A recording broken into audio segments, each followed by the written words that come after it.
This race is hard because it's really fast. Super fast race. Well, let's meet some of these riders now. The best riders in the entire world. 30 seconds. Here we go. Full gas.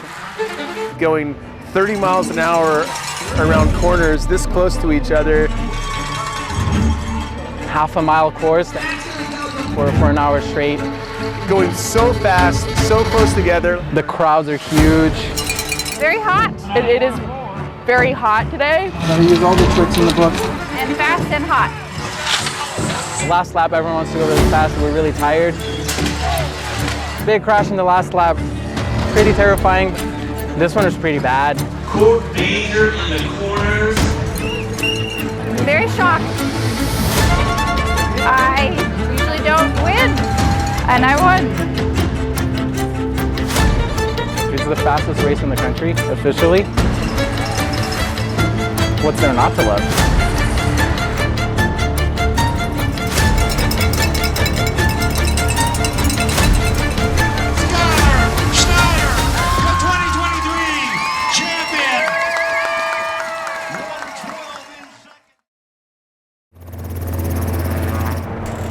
Stop and get fuel, and you can get something to eat.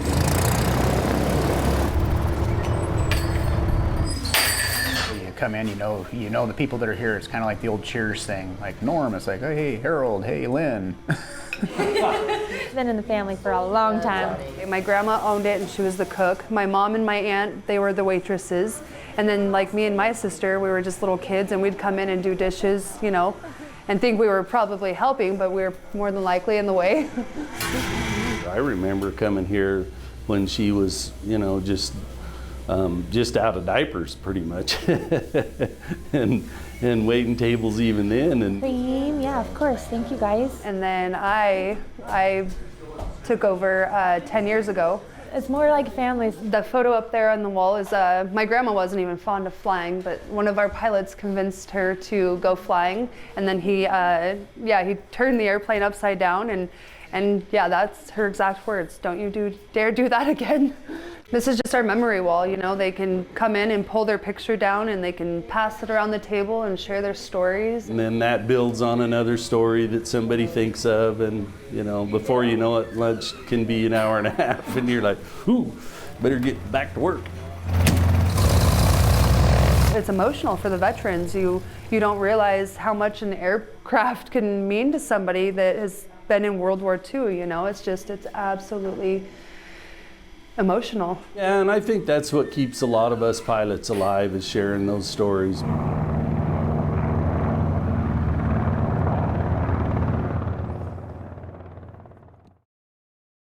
I'm sure we'll see you around. I feel like by closing this and doing what they want to do, I feel like a lot of people aren't going to be exposed to aviation like they used to be. We're gonna miss you guys for sure. In the last few days, I've watched a lot of people cry, and you know, that tells me what this place means to them. I met some of my best friends here on the airport in this, and that's what I was thinking of earlier today when I got emotional. Step back there and give her a hug. I know she's trying to stay out of the light because she cries. I've truly been blessed with the amount of people that have come out here for all these years. The entire circumference of my heart, I absolutely love you guys.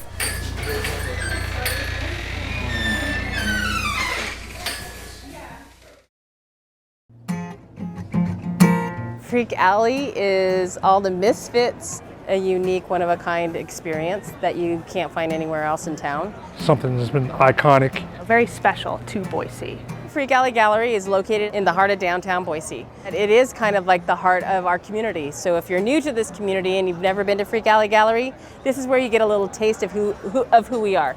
What we're doing now, we're just refreshing some murals. We're painting over old ones, which is kind of a bummer, but like it's just kind of embracing this constant refresh of artists.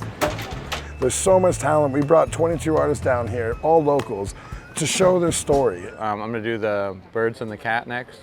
I think people have been waiting for a long time for the next Freak Alley refresh. My mother passed away, and I was in her basement, and I wanted to start making art for myself, and the first draft I did while she was ill was of these floating islands. So this will be dedicated to my mom. She did push me to be who I am. And all the artists that are in this space are Boise based. There's just a lot of value in being able to reach out and say like, hey, my neighbor painted that.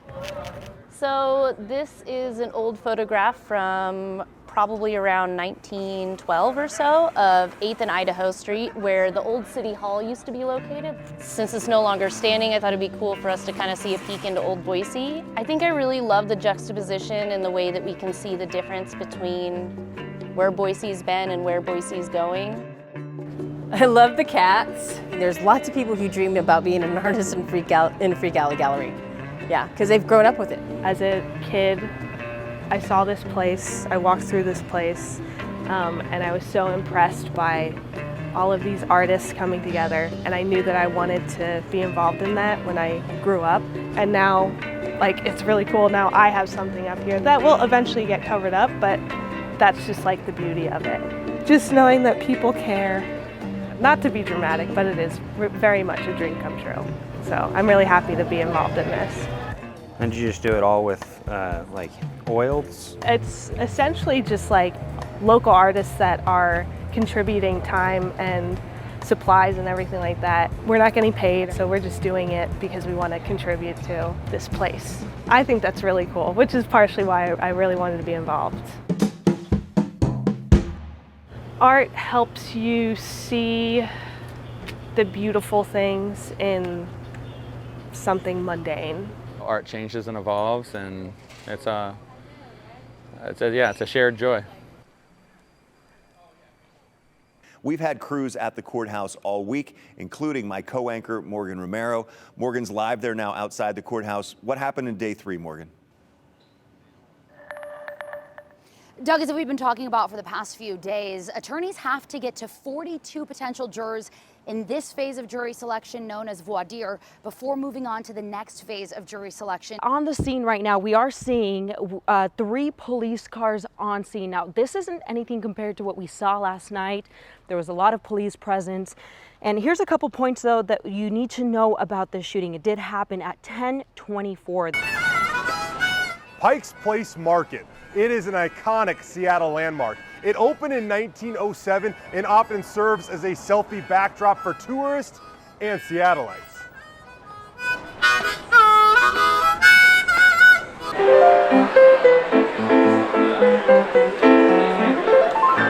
If you're ever in downtown Memphis, you have to duck into the Peabody Hotel. As far back as the 1930s, the hotel's general manager trained ducks to swim out of the fountain in the hotel lobby, walk down a red carpet onto an elevator, and take a ride to the Duck Palace on the rooftop. It was considered a joke initially, but comic relief has turned into a decades-long tradition at one of the most decadent hotels in Memphis.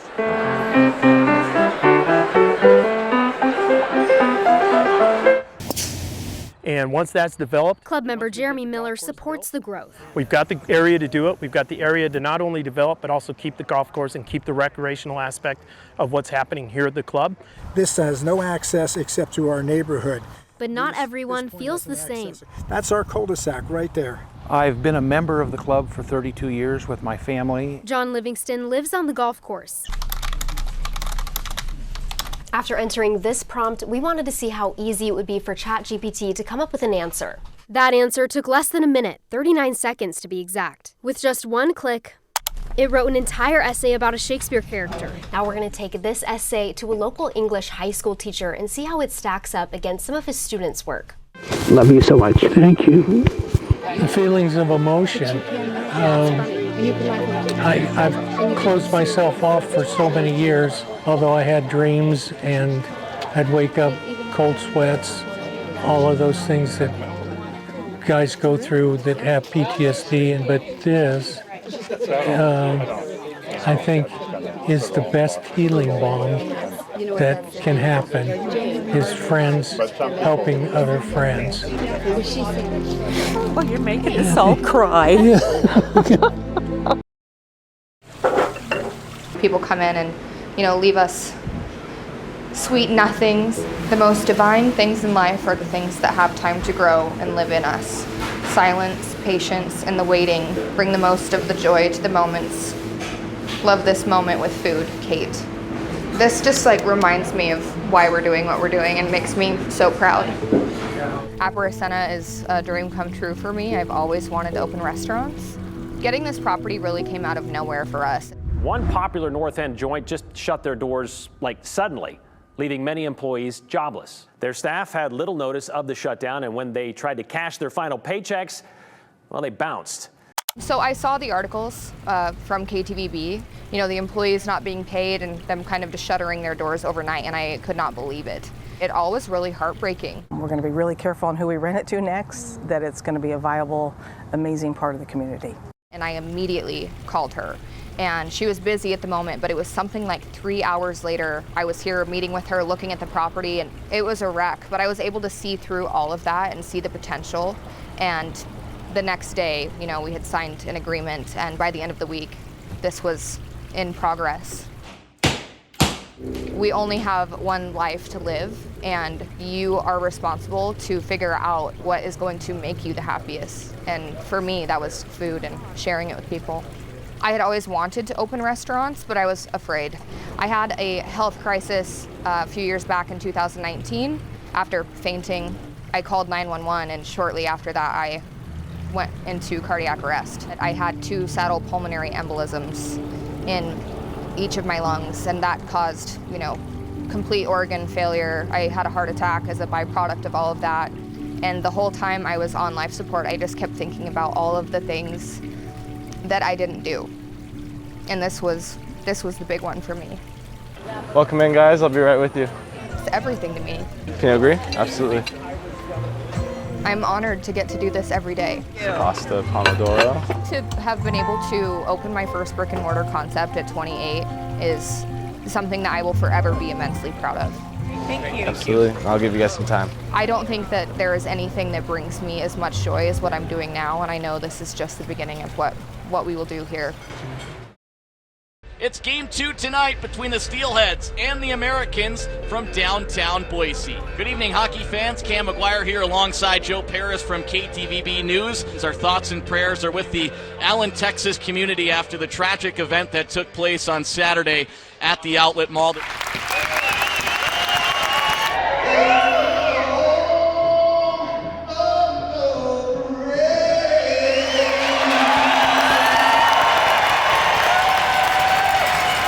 It's only Game 2 of a best-of-7. Oh yeah, and there's a lot of hockey to be played not only here tonight, but the rest of the series. Underway here from downtown Boise inside the Idaho Central Arena. Kawaguchi, right dot, pulls a shot, they score!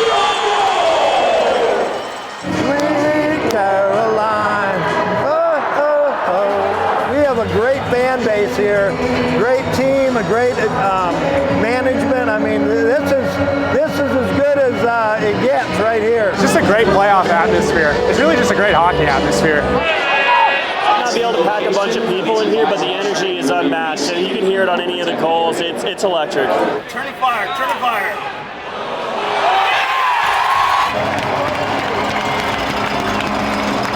This is the place to be. You can hear it right now.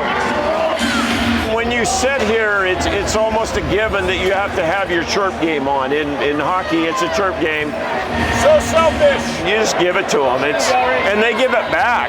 Most times they'll say, "Hey, I'll sign your lunchbox," and then you retort, "I don't want to give away my secrets," but I've been at this for 25 years, so I've got a few good chirps myself. It's not really something we can put on TV. Fires, he scores! There's a hole-in-one. He shoots, he scores, they goal it, you suck! Back to the bench you go!